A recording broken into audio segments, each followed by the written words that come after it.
찬성 입론 시작하겠습니다. 글로벌 통상 환경의 불확실성이 커지는 가운데 FTA 확대는 공급망 다변화, 시장 접근성 확대, 기술 경쟁력 확보를 통해 경제 안보를 강화하는 핵심 전략입니다. 첫째, 공급망 다변화를 통한 경제 안보 강화입니다. 현재 중국, 러시아 등 핵심 특정 자원의 점유율이 높은 국가들이 자원을 무기화하는 경향을 보이고 있습니다. 지정학적 불확실성이 커지는 현재 첨단 산업의 필수적인 자원의 수급 불안정은 경제 안보에 큰 위협이 됩니다. 이를 해결하기 위해 중앙아시아, 아프리카, 남미 등과 FTA를 체결함으로써 공급망을 다변화하고 핵심 자원의 지리적 편중 문제를 완화할 수 있습니다. 둘째, FTA 확대는 시장 접근성과 수출 증대에 기여합니다. 안정적 수출 시장을 기반으로 한 경제의 지속 성장과 발전은 경제 안보와 직결됩니다. 이에 FTA를 통한 다변화된 네트워크 구축으로 경제 리스크를 분산시킬 수 있습니다. 예를 들어 한국은 FTA 확대로 아세안 시장에서 점유율을 7위에서 2위까지 끌어올린 바 있으며 현재는 글로벌 사우스와 FTA, EPA 등을 체결해 수출 기회를 창출하고 있습니다. 셋째, 협력을 통한 기술 경쟁력 강화입니다. FTA는 자본과 시장 접근성을 제공하며 법적 구속력을 통해 지적재산권 보호와 안정적인 투자 환경을 마련함으로써 기업들이 장기적인 기술 협력을 할 수 있는 신뢰 기반을 제공합니다. 연구개발 협력으로 첨단 기술 간의 시너지를 창출할 수 있고 주요국과 신흥국 간 기술 이전 및 투자 확대는 글로벌 산업 경쟁력 강화와 혁신 생태계 발전에 기여합니다. 결론적으로 FTA 확대는 경제안보 시대의 핵심 과제인 안정적인 공급망 확보, 수출 시장 확대, 기술 경쟁력 강화를 통해서 이를 실현함과 동시에 지속 가능한 경제 성장을 추진할 필수 방안입니다. 마치겠습니다. 네, 반대측 입론 시작하겠습니다. 화무11홍, 열흘 붉은 꽃은 없듯이 한번 흥한 것은 쇠퇴하기 마련입니다. 세계는 자국 산업의 보호를 위해 무역 장벽을 확산하고 있으며 신보호주의 양상을 띠고 있습니다. 또한 기후 위기와 러우 전쟁은 무역의 불확실성을 심화시키고 있습니다. 이 같은 신보호주의 하에서 불확실성이 증가한 지금의 상황을 경제안보 시대라고 합니다. 과거에는 주로 번영의 영역으로 취급되었던 경제 영역이 국가의 안보를 넘어 국가의 생사에 관한 문제로 대두된 것입니다. 저희 반대측은 경제안보 시대라는 국제사회의 변화된 흐름에 있어서 FTA의 확대가 유효하지 않음을 주장하는 바입니다. 첫째, 국가 간 신뢰가 붕괴된 경제안보 시대에서 FTA의 확대는 경제적 차원에서 유효하지 않습니다. 보복관세와 무역장벽의 확산이 비일비재한 경제안보 시대에서 FTA는 그 실효성에 의심을 받고 있는 것이 현실입니다. 둘째, 다자 체제의 붕괴 속에서 각국의 안보 이슈를 고려할 때 FTA의 확대는 안보적 차원에서도 유효하지 않습니다.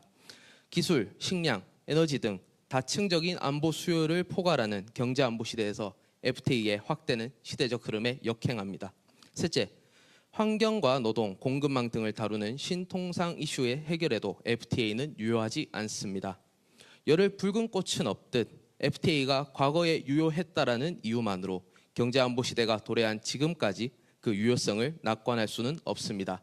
단순히 FTA 확대라는 과거의 방식이 아닌 새로운 환경에 발맞춰 새로운 통상 전략이 마련되어야 할 것입니다. 감사합니다. 먼저 찬성 측께서 말씀하셨던 공급망 다변화 정책 이런 것들을 그리고 기술 접근성에 유효하다라고 말씀을 해주셨습니다. 저희는 FTA 정책과 공급망 다변화 정책을 조금 분리해서 이야기를 해야 된다고 생각합니다. 저희가 생각하는 FTA에 대한 정의는 가트 24조에서 정의하고 있는 것과 같이 시장 개방 그리고 상호 의존성을 높이는 일련의 과정으로 정의하는 것이 합리적입니다. 그렇기 때문에 FTA를 확대하면 그 유효성이 공급망 다변화라든지 아니면 경제안보 시대의 문제를 해결할 수 있다라는 당위까지 연결되는 지점을 언급해 주시기를 부탁드립니다.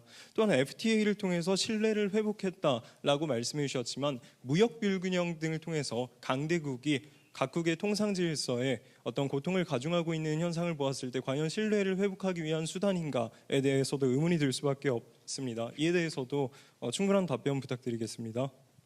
네, 첨언하도록 하겠습니다. 저희 반대측은 자유무역 협정 등 시장 개방이 필연적으로 국제 평화를 달성할 수 없다라는 말씀을 드리겠습니다.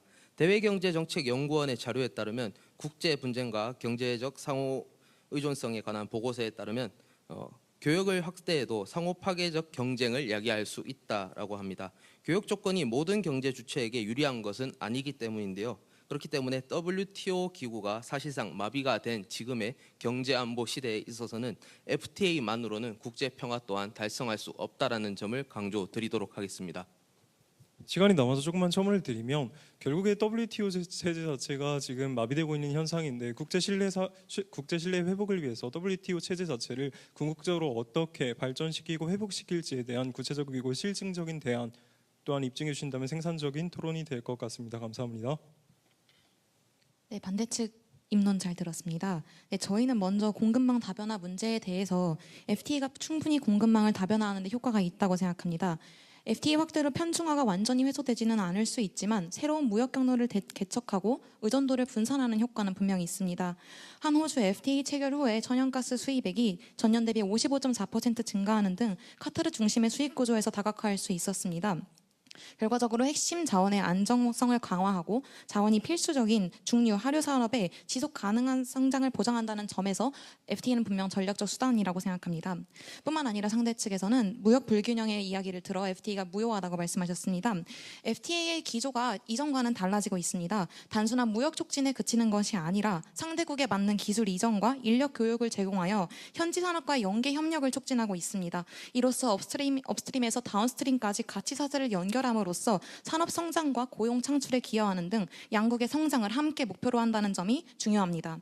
실제로 한 인도 CPA에서 한국의 입지 강화와 인도 내 제조업 고도화와 고용 창출을 모두 이루었다는 점이 이를 뒷받침합니다. 네, 이어서 첨언 드리고 싶은 부분이 있는데요. 반대측께서 현재는 새로운 통상 정책이 필요한 시점이다 이렇게 말씀을 해주시고 계십니다. 그렇다면 반대측께서 생각하시는 어떤 FTA를 대체할 수 있는 새로운 통상 정책에는 어떠한 것이 있는지, 그리고 그것이 FTA에 비해서 더 유효한 전략이 될 수 있을지에 대한 논의가 꼭 필요하다고 생각합니다. 보다 생산적인 논의를 위해서 제시해 주시면 좋겠고요. 그 다음에 WTO가 마비되었다라는 부분도 인정을 해주셨습니다. 그렇다면 저희는 이렇게 국제 통상 무역 질서가 마비되어 있는 상황에 각 국가들이 과연 WTO의 질서 회복만을 기다리고 있어야 하는지 이것도 좀 질문을 드리고 싶습니다. 결과적으로는 각국의 각자 도생 체제가 확대되는 게 경제 안보 시대인데, 그러한 시대에 각 국가에게 FTA를 체결하지 말아라 이렇게 강요할 수 있는 그런 어떤 방법 혹은 절차가 있는 것인지 여쭙고 싶습니다. 네, 반대측에서 답변 드리도록 하겠습니다. 먼저 FTA를 통해서 공급망 다변화 정책이 가능하다 이런 지점들도 말씀해 주셨습니다. 저희가 집중을 해야 될 부분 자체는 경제 안보 시대라는 것입니다. 결국 자국의 자원이라든지 아니면 환경 그리고 기술과 관련해서 장벽을 세우고 어떤 유인책을 세워가지고 쿼터를 할당하고 이런 일련의 과정 자체가 자유무역과 위배되는 측면이 있는 것이고요. 저희는 지속적으로 말씀드리고 있는 부분이 필연적으로 왜 FTA 시장 개방과 공급망 협력과 같은 새로운 통상 이슈를 다루는 과정이 같이 갈 수밖에 없는지 의문스럽다는 점을 지속적으로 말씀드리고 있습니다. 자, 예시를 들면 특히 근래 타결된 IPF 같은 경우에는 시장 개방을 다루지 않으면서도 청정경제, 공정경제, 공급망, 무역의 이슈를 충분히 다루고 있습니다.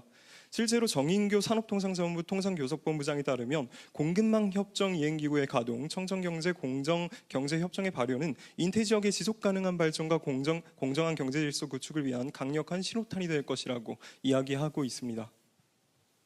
네, 첨언하도록 하겠습니다. 아까 찬성 측께서는 입론에 있어서 지적재산권 보호가 가능할 것이다라는 얘기를 해주셨습니다. 그러나 저희 반대 측은 그러한 입장에 반대되는 말씀을 드리도록 하겠습니다.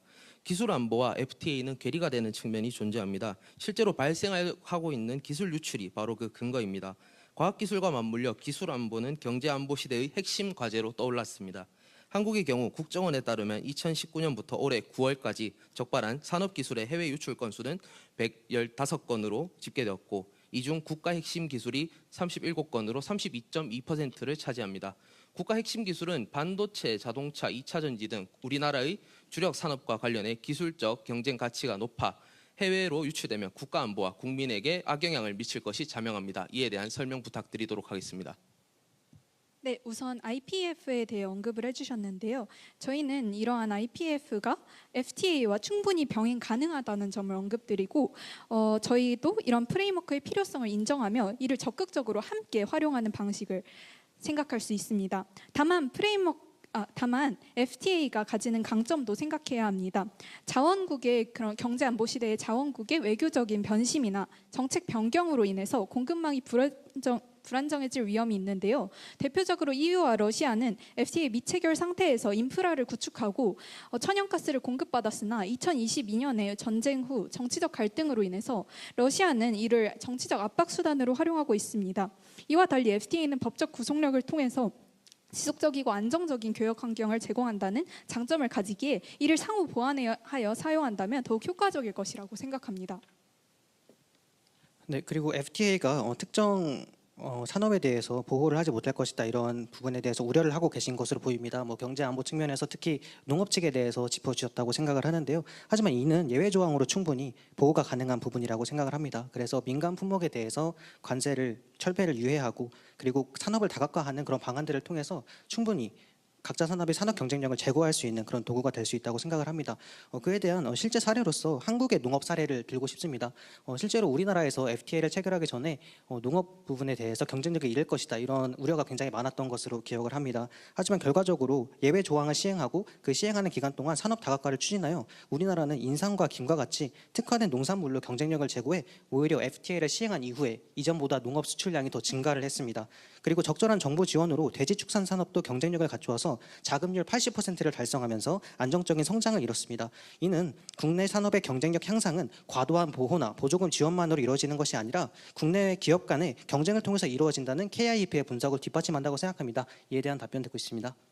네, 반대 측 발언 시작하겠습니다. 아까 찬성 측께서 외교적 압박에 관련된 얘기를 하셨기에 저희 또한 외교적 압박에 관련돼서 FTA의 역할이 어떤 식으로 작용했는지에 대해서 말해 보도록 하겠습니다.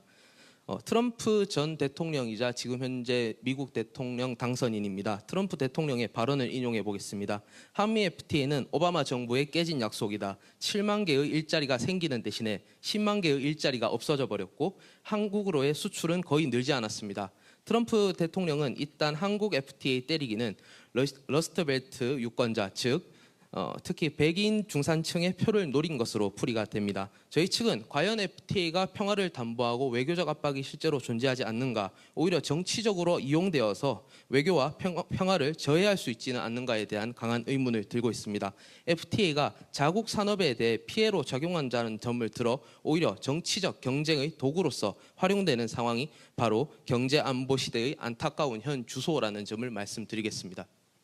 네, 첨언 드리겠습니다. 찬성 측께서는 국제규범의 어떤 구속력 있는 강제성에 기해서 FTA라는 것이 마치 법적인 구속력을 가지는 것처럼 이야기하고 있습니다. 그러나 이는 통상질서의 현안과 맞지 않는다는 점 말씀드리겠습니다. 예시로 인플레이션 감축법이 한미 FTA와 저촉되는 지적이 없느냐는 질의에 대해서 여한구 전 통상교섭본부장은 이제 위법이냐 불법이냐는 크게 중요하지 않다라고 답한 바가 있습니다. 그러니까 미국 내 해외 기업들이 쟁송한다고 해도 적어도 1, 2년이 경과할 수밖에 없고 그동안 미국은 여러 국가들과 협상을 할 여지가 있기 때문입니다. 즉 경제안보 시대에서 외교적, 정치적 협상을 얼마나 신속하게 하는지가 중요한 것이지 FTA만으로 그 유효성을 담보할 수 없다는 점 한 번 더 강조드리겠습니다.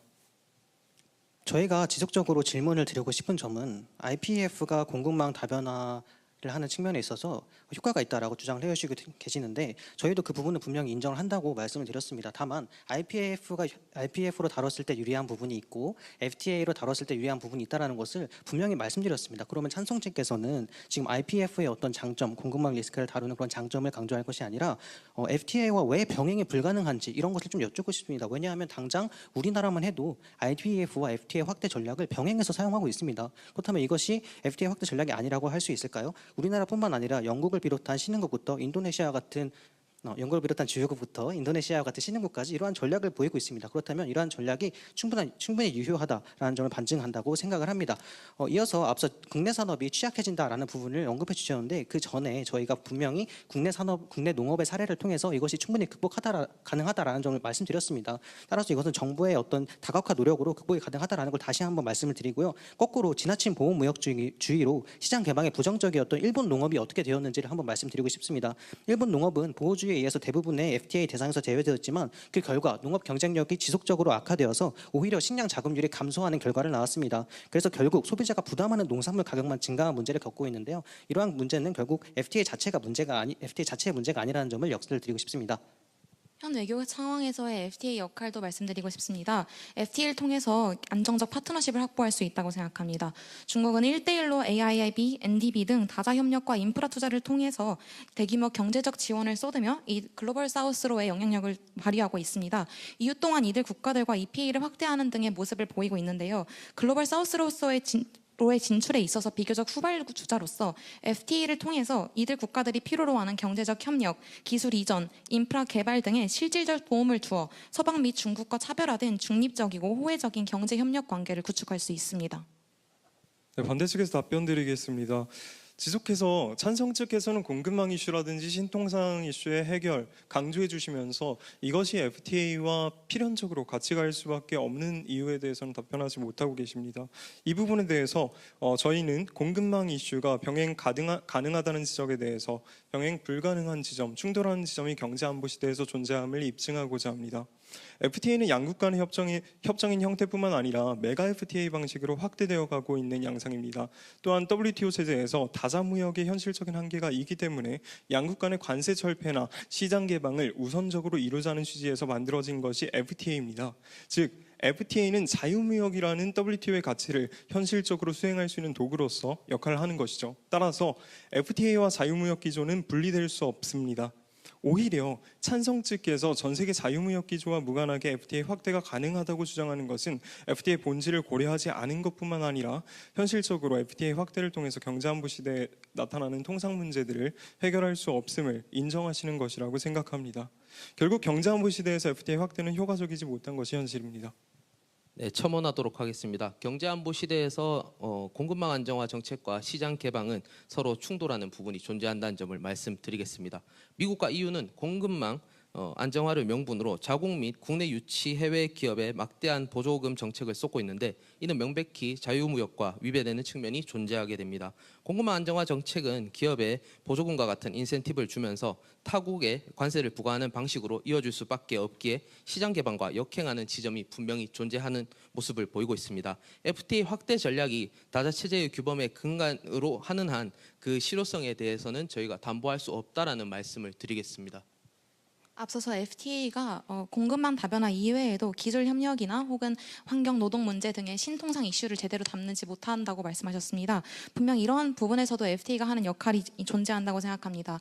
2년 전 발효된 한국 이스라엘 FTA에서는 WTO 서비스 협정 이상의 개방 수준을 약속하며 투자자 보호 제도를 강화하고 산업 기술 연구 개발 자금을 2배 증액한 바 있습니다.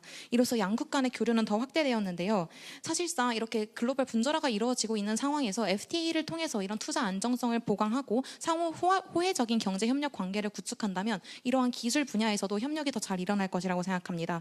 뿐만 아니라 경제 안보 시대에서 같이 고려해야 할 것은 수출을 통한 이익을 계속적으로 창출할 수 있는 것에 있습니다. 지난 10년간 한국의 글로벌 사우스 지역 점유율은 계속 감소하고 있지만 중국은 큰 폭으로 증가하고 있습니다. 중국과 에콰도르의 FTA는 이미 발효된 바 있고 우루과이도 중국과 FTA 협상을 모색하고 있습니다. 이러한 상황에서 FTA를 통해서 관세 장벽을 낮추고 시장 접근성을 개선함으로써 그 나라로의 시장 접근성을 더 확보할 수 있는데요. 과연 FTA 없이 어떻게 수출 다각화를 할 수 있을지에 대한 답변 부탁드립니다. 네, 첨언하도록 하겠습니다. 우선 반대 측에서는 아까 트럼프 대통령의 사례를 들어주셔서 FTA가 어떤 정치적인 도구로서 사용될 수 있다 이렇게 말씀해 주셨는데요. 저희는 오히려 이 FTA라는 협정이 이런 정치적 상황으로부터 벗어날 수 있게 도와주는 그런 훌륭한 도구라고 생각을 합니다. 예를 들어 볼까요? 몇 년 전에 일본이 한국에 대해서 반도체 생산하는 필수 제품에 대해서 정치적 이유로 그것을 수출을 중단한 이유가 있었습니다. 하지만 FTA를 만약 한국과 일본이 체결을 해놨던 상태였었더라면 그것에 대해서 분쟁 해결 절차를 통해서 즉각적인 법적 대응을 통해 피해를 최소화할 수 있었을 것이라고 생각을 합니다. 왜냐하면 기존 WTO 규정에 따르면 FTA는 어떤 다른 정치적인 이슈로 진행되는 정책들보다 더 상호 우위에 있기 때문입니다. 이러한 부분에서 오히려 더 안정성을 보장한다고 생각하는데 어떻게 생각하시는지 궁금합니다. 네, 반대측 발언 시작하도록 하겠습니다.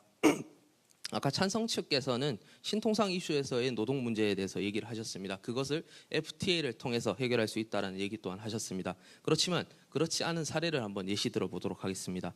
위구르 강제 노동 방지법이 있습니다. 위구르 강제 노동 방지법은 미국이 중국 신장 지역에서 강제 노동을 통해 생산된 물품에 무역 장벽을 세워 수입 규제 조치를 한 것입니다. 미국과 FTA를 체결하지 않는 중국의 신장 위구르 문제, 즉 24시간 강제 노동에 시달리는 아동을 포함한 노동자들의 권리를 과연 자유무역과 역행하는 방법이 아니라면 어떤 식으로 해결할 수 있을까 하는 의문이 들 수밖에 없는 시점입니다. 새로운 통상 아젠다가 초점이 변화된다라면 그 전략도 변화하는 것이 마땅하다라고 저희는 주장합니다.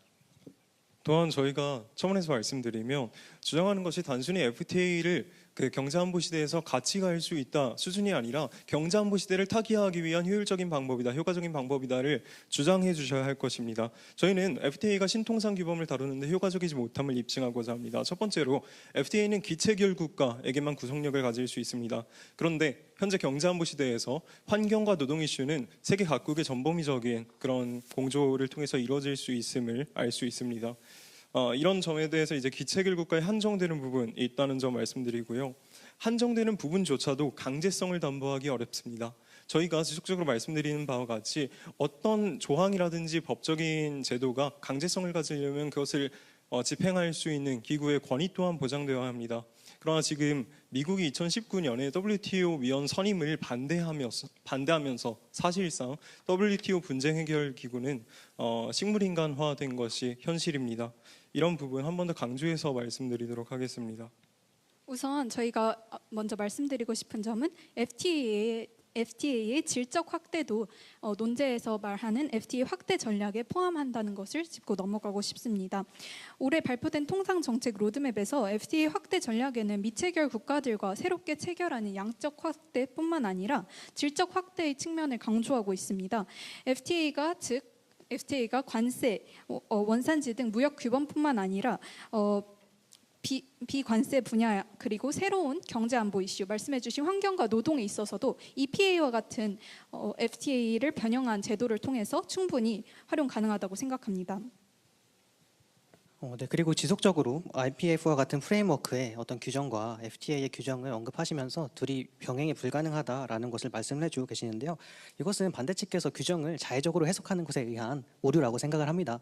왜냐하면 실제 사례에서 보게 되면 FTA와 프레임워크가 잘 병행되고 있다는 것을 알 수 있기 때문입니다. 그렇다면 반대 측에서는 그것이 병행이 불가능하다라는 것을 주장을 해주시려면 실제로 프레임워크의 진출을 아예 포기했거나 FTA 진출을 아예 포기한 국가 한 국가만 대주시면 좋겠습니다. 그것이 실제로 실제 상황에서는 병행이 가능하다라는 것을 강조해서 말씀드리고 싶고요. 그다음에 노동 문제, 환경 문제에 대해서 다양한 부분에 대해서 또 언급을 해주셨습니다. 근데 저희는 오히려 FTA의 이런 법적 구속력의 문제가 이러한 부분을 해결할 수 있는 수단이라고 생각을 합니다. 예를 들어볼까요? 프레임워크는 구속력이 없다는 것은 이미 잘 알고 계실 겁니다. 그러면 프레임워크에서 노동에 관한 새로운 협약을 만들어 두었다고 했을 때 그것이 과연 실질적인 경제 환경에 적용이 되려면 어떻게 해야 할까요? 바로 FTA의 법적 구속력을 빌릴 수 있습니다. 원래 합의했던 사항들을 FTA의 추가 조항에 추가함으로써 이것이 더 잘 실현될 수 있도록 하는 것, 이것이야말로 더 질서 있는 세계 경제를 만들어 나가는 길이 아닐까 싶습니다. 또한 저희는 기술 협력에 있어서 FTA가 굉장히 유의미하다는 것을 한국과 이스라엘의 사례를 통해서 제시를 해드렸습니다. 그렇다면 그렇지 않다, 혹은 그 부작용이 더 크다라는 점을 다른 더 실증적인 사례를 통해서 반박해 주시길 바랍니다. 이상입니다. 네, 반대 측에서 답변 드리겠습니다. 뭔가 찬성 측은 질적 확대라고 FTA 확대 자체를 포괄적으로 해석하면서 공급망 협정과 같은 신통상 이슈들을 마치 FTA 확대 일환으로 주장하시려는 것 같습니다. 저희 측은 지속적으로 말씀드리지만 가트 제24조에서 규정하고 있는 것과 같이 시장 개방이라는 것을 다루지 않는 상태로, 예컨대 IPF 같이 시장 개방을 다루지 않은 상태로 어떤 뭔가 공급망 협정 같은 걸 한다고 한다면 그런 부분들은 말씀하신 질적 확대라고 할 수 없겠죠.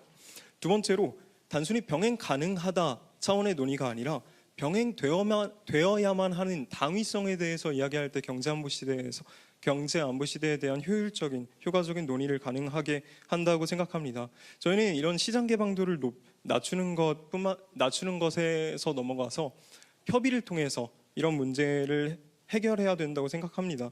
실제로 다자체제 회복을 외치는 한국도 WTO에서 멀어지고 있는 것이 현실인데요.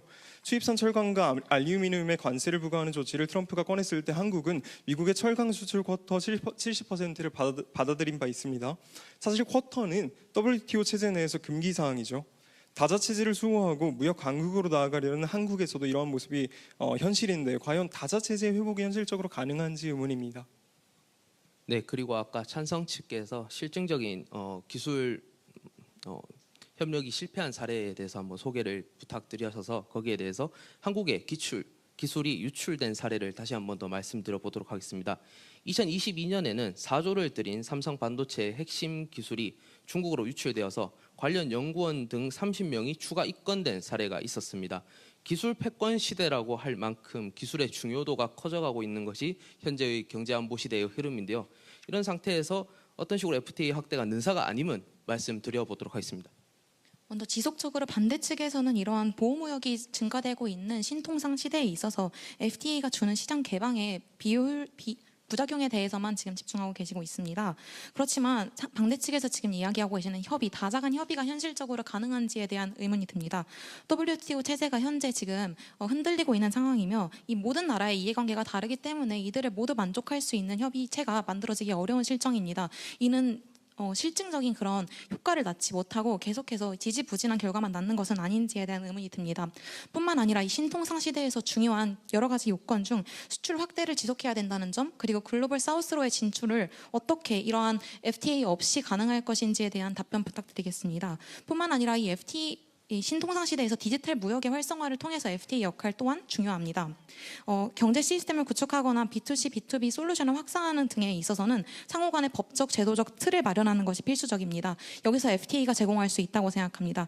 FTA가 무역 규제 완화와 정부 지원 체계를 포함하여 한국 기업이 아프리카에 진출할 때 필요한 안정적 환경을 보장해 주는 등 이러한 점에서 FTA가 가지는 분명한 효과가 있다고 생각합니다. 네, 그리고 반대 측에서는 계속 저희 찬성 측의 의견을 호도하고 계시는데요. IPF와 그 FTA가 병행이 가능한 당위성을 해달라고 계속해서 말씀을 드리고 있습니다. 말씀하시고 계십니다. 근데 저희는 분명 첫 번째 반박대 말씀을 드렸습니다. FTA를 통해서 관세 인하의 시장 접근성을 확보하고 그리고 IPF를 통해서 비관세 분야에서의 협력과 단기적 공급망 회복을 하자 이렇게 말씀을 드렸고 그에 대한 예시도 한국과 호주의 사례도 들려드렸고 등등 다양하게 들려드렸습니다. 그렇다면 이것이 왜 저희가 당위성을 제시하지 못한 것인지에 대해서 한 번 더 답변을 들어봐야 될 것 같습니다. 그리고 저희가 제시한 FTA의 장점 중에 수출 증가의 장점 그리고 교역 확대의 장점에 대해서도 이것에 대해서는 과연 이것을 부인할 수 있는 효과라고 생각하시는지 여쭙고 싶습니다. 네, 발언 드리겠습니다. 먼저 저희는 경제안보 시대에서 수출을 확대해야 된다라는 주장을 하는 것이 아님을 강조드리겠습니다. 그렇기 때문에 수출 확대에 대한 대안 요구되지 않고 오히려 신통상 규범을 해소하고 자국의 안보를 증진시켜야 된다는 주장을 지속적으로 드리고 있고요. 저희가 이번 토론에서 막바지기 때문에 좀 정리를 하면서 이야기를 하면요. 경제안보 시대에서 찬성 측은 FTA가 필요하며 그리고 실현 가능한 것이며 새로운 통상 이슈를 포괄할 수 있음을 논의해 주셨어야 합니다. 그러나 IPF와 같은 시장 개방을 논하지 않는 FTA 공급망 협정 자체가 존재한다는 점에 대해서 FTA는 유효하지 않다는 점 말씀드렸고요. 실현 가능성에 대해서도 WTO가 마비됐으며 그 강제성을 담보하기 힘든 현실에 대해서 충분히 언급드렸다고 생각합니다.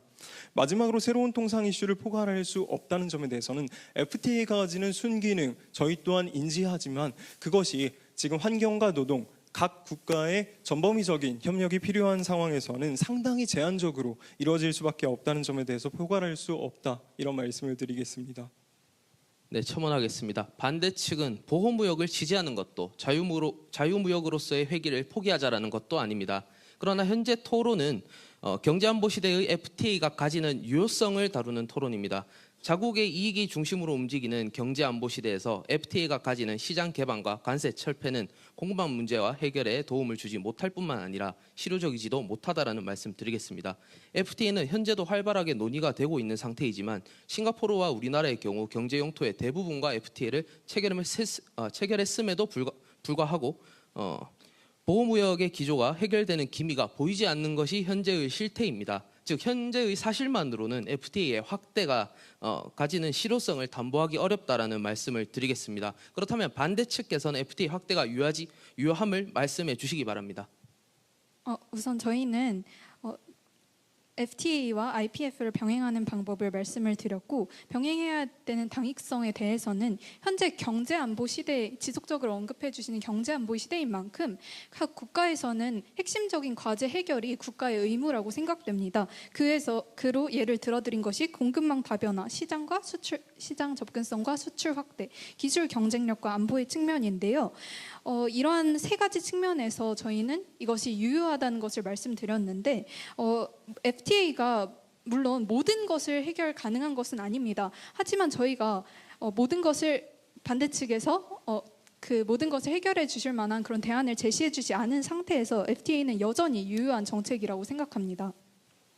네, 그리고 수출 증가, 시장 접근성 확대, 저희가 제시한 FTA의 강력한 장점 중에 하나입니다. 근데 반대 측에서는 저희가 이에 대한 질문을 드렸을 때 이것은 경제 안보 시대의 중요한 주제가 아니다라고 하시면서 입증 책임을 회피하셨습니다. 자, 그렇다면 저희가 조금 더 자세히 들여다볼 필요가 있는데요. 수출 증가를 통해서 건전한 재정성을 확보하는 것은 오히려 경제 안보 시대의 가장 중요한 과제 중에 하나입니다. 다른 국가의 산업이 종속되지 않고 자립성을 키울 수 있다는 점에서 수출을 증가해서 그를 통해서 좀 더 건강한 경제 구조를 만드는 것이 궁극적인 지향점이 되어야 된다고 생각을 하는데요. 이러한 점에서 왜 FTA가 유효하지 않다고 생각하시는지 이제 다시 수출 증가와 시장 접근성 확대의 측면을 인정하시는지 여쭙고 싶습니다. 그리고 노동 분야에 대해서 계속 말씀을 해주시고 계시는데요. 노동과 환경 분야, 저희도 그 중요성을 인정했지 않습니까? 그러면 그거에 대해서 법적 구속력을 통해서 실질적인 변화로 나타나야 된다는 것을 계속해서 강조를 드리고 있는 것 아닙니까? 그렇다면 이것에 대해서 왜 FTA의 법적 구속력이 효과적이지 않은지를 말씀을 해주셔야 된다고 생각을 합니다. 마지막으로 FTA와 IPF 둘 중에 하나를 완전히 포기한 국가가 있는지에 대해서 여쭤봤습니다. 하나의 사례라도 있다면 말씀해 주시기 바랍니다. 이상입니다. 네, 마지막 발언 드리겠습니다. 저희는 수출 확대 증가, 이것이 결국 경제안보하고 연결된다는 지점에 대해서 말씀해 주셨는데요. 전통적인 산업에서는 수출량, 교역량을 증가시키는 것이 각국의 경제적인 효율성을 담보할 수 있겠으나 지금 현재는 어떤 교역량을 증가시킨다기보다는 자국의 산업을 보호하는 데 치중하는, 즉 안보와 경제를 동일한 층위에서 다루는 경제 안보 시대라는 점 한 번 더 강조드리겠습니다. 또한 저희가 주장하는 것은 보호무역이나 고립주의로 회귀하자는 게 아닙니다. 지금 효율성의 증대보다 협력의 가능성을 증대시킬 필요가 있다는 점을 강조드리고 있는데요. 그러한 측면에서 FTA 확대라는 시장 개방은 필요하지 않다는 점을 강조해서 말씀드리고 싶습니다. 저희가 말씀드리는 대안은요, 실제 한국과 같은 경우 자국 산업 보호가 필요한 개발도상국가 시장과는 FTA를 체결하지 않으면서도 포괄적인 경제 협력을 규정하는 세파나 아니면 TIPF 정도의 협력 구도를 꾸준히 이어오고 있습니다.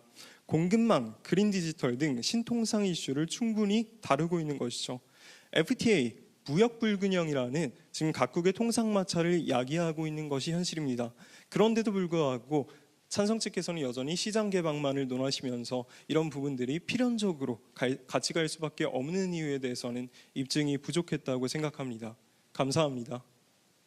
먼저 반대 측이 제시해 주신 CPA 같은 사례 역시 현재 FTA가 다음 형태로 더 확장시켜 나가는 EPA 형태이기 때문에 이것은 FTA 확대 전략에 포함된다고 생각합니다. 반대 측에서는 현재 이 보호무역주의로 인해서 좀 더 안보를 강화하는 측면에 있어서는 FTA가 주는 시장 개방이 더 비효율성을 낳는다고 말씀하셨는데요. 저희는 오히려 이러한 분절화 상황에서 협력이라는 것이 현실적으로 어렵기 때문에 이 FTA가 주는 경제적 결속력이 그만큼 역할을 할 수 있을 것이라고 생각합니다. 분명 디지털 무역을 촉진하거나 기술 협력을 촉진하는 등 그리고 수출 시장을 더 확대하는 측면에 있어서는 FTA가 가지는 유효성은 저희가 사례를 통해 충분히 제시된 바 있습니다. 뿐만 아니라 우리나라의 무역을 위한 원조 규모는 매년 증가하고 있으나 실질적으로 우리나라 교역 확대를 위한 전략과 연계되어 추진되어 있지 못하고 있습니다. FTA와 ODA 같은 것을 연계하여 인프라 개발, 산업 역량 강화, 무역 절차 개선 등을 지원하여 한국 기업의 시장 접근성을 높이고 안정적이고 장기적인 교역 확대를 촉진할 수 있다고 생각합니다. 따라서 이 글로벌 시대에서 점점 분절화가 심화되는 상황에서 FTA를 통해서 보다 협력된 관계를 구축할 수 있다고 주장합니다. 네, 앞서 세파는 관세 철폐 조항을 다루지 않는다는 점을 들어드리면서 발언 시작하도록 하겠습니다. 먼저 열띤 토론을 함께해 주신 찬성 측께 감사 말씀드리면서 시작하겠는데요. 찬성 측에서 언급해 주신 바와 같이 자유무역과 다자체제는 지난 30년간 분명히 그 순기능을 해왔습니다.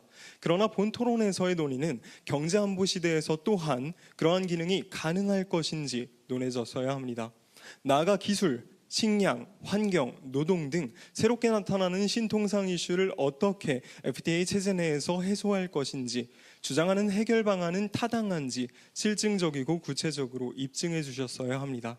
그러나 찬성 측의 주장은 다사규범을 회복해야 한다는, 그리고 신뢰를 회복해야 한다는 당위에만 머물러 아쉬웠습니다. 경제안보 시대에서 막연히 다자체제가 유지됐으면 하는 낭만적인 생각은 버려야 합니다. 현실 인식이 필요하다는 이야기입니다. 앞선 토론에서와 같이 전 세계는 이미 WTO에 의존하기보단 각자 도생의 길을 걷고 있습니다. 미국의 자국 우선주의와 중국의 민족주의가 너무 강한 상황입니다. 안보와 통상이 연계되고 있는 뉴노멀 시대에 안보와 통상을 같은 차원에 놓고 논의하며 조정할 시스템이 필요한 것이 현실입니다. 그러한 방향은 시장 개방의 전통적인 논의에서 탈피해 현실적인 협력을 기반으로 구체적이고 실증적인 새로운 통상 문제를 다루어야 한다는 점입니다. 단순히 신통상 이슈라는 단어로 일축할 수 없는 공급망, 환경, 노동, 식량 이슈는 개도국을 포함한 세계 각국 국민들의 실존적 삶과 맞닿아 있습니다. 이것이 바로 FTA 확대와 다자규범, 회복만을 낙관할 수 없는 이유입니다. 감사합니다. 네, 찬성 측 마무리 발언 시작하도록 하겠습니다. 우선 본 토론의 논제인 경제 안보 시대에 FTA 전략이 확대 전략이 유효한가에 대해서 토론하는 경우 다음 두 가지 포인트를 집중적으로 봐야 한다고 생각합니다. 첫 번째는 FTA가 경제 안보 시대 과제 해결에 효과가 있는가. 두 번째는 FTA만의 고유한 장점을 살려서 다른 경제 안보 방안들과 병행해 확대해 나가는 것이 가능한가. 이렇게 두 가지입니다. 우선 첫 번째 포인트인 경제 안보 시대 FTA의 효과에 대해서 저희는 공급망, 그리고 수출 증가 효과, 그리고 기술 협력, 그리고 자국의 전략적 산업을 충분히 보호가 가능하다라는 점을 말씀을 드렸습니다. 저희가 짚고 넘어가고 싶은 쟁점이 몇 가지 있는데요. 우선 첫 번째로 수출 증가, 시장 접근성 확대 쟁점에 대해서 이에 대한 입증 책임을 회피하신 점, 그리고 두 번째로 자국의 전략적 산업 보호에 대해서 한국 농업의 상업 당학화 사례를 제시했고 일본 농업이 보유무역주의로부터 손해를 입은 사례를 제시했음에도 이를 반박할 만한 적당한 근거 사례를 실제로 자국 산업이 폐해를 입는다는 사례를 적절히 제시하지 못한 점, 이 점이 아쉬웠습니다. 다음으로 노동과 환경에 대한 규약 그리고 논의가 필요하다고 지속적으로 말씀하시면서 저희가 제시드린 어떤 법적 구속력의 효과 이런 것이 왜 부인되어야 하는지에 대해서도 충분한 답변이 부족했다고 생각을 합니다. 마지막으로 찬성 측에서는 그래서 계속해서 주장하시는 FTA를 아예 반대 측에서는 그래서 FTA 확대 전략을 아예 포기하는 어떠한 국가도 결국에는 답변을 해주시지 못하셨습니다. 따라서 결국 실증적인 측면에서는 반대 측의 논리가 많이 부족했다라고 생각을 합니다. 즉 FTA는 다른 경제 안보 방안과 대척점에 있는 것이 아니라 오히려 그들의 이행 능력 부족을 보완해 줄 수 있는 상호 보완적인 수단으로서 더욱 확대해 나가야 함을 제시해야 했습니다. 이에 대해 반대 측은 FTA를 비판하면서 IPF와 같은 다른 정략을 대안으로 제시했습니다. 하지만 저희 측의 FTA와 IPF가 병행이 가능하다는 주장을 반박하려면 FTA와 IPF가 왜 병행이 불가능한지 그리고 FTA의 고유한 특성을 IPF로 어떻게 제치할 수 있는지에 대한 구체적인 답변이 필요했습니다. 이러한 부분에서 충분히 논의가 이루어지지 않았다는 부분이 아쉬웠습니다. 이상으로 마치도록 하겠습니다.